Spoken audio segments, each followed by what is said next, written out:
What's up, guys? Back to you with the F250. So been kicking around a lot of thoughts about the process of this truck and what I'm gonna do with this truck. I really want to make this truck nice. This is my goal. My dream is to build this truck.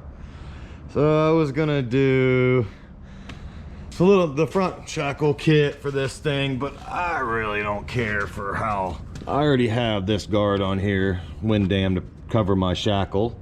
But man, with a forward shackle kit, my shackles are way down, and plus this truck is already a little rough. So what I decided to do,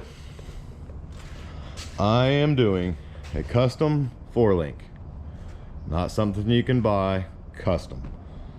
It's going to be 10 inches of lift, and I committed.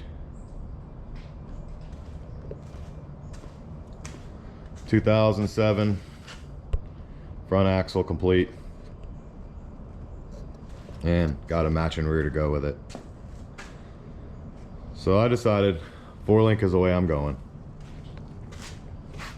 This truck will be completely torn apart. Everything on it will be powder coated and painted, and this truck will be reassembled.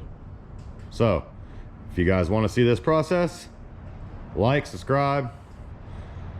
There's also a tip jar on my page. Please help out. Thanks, guys.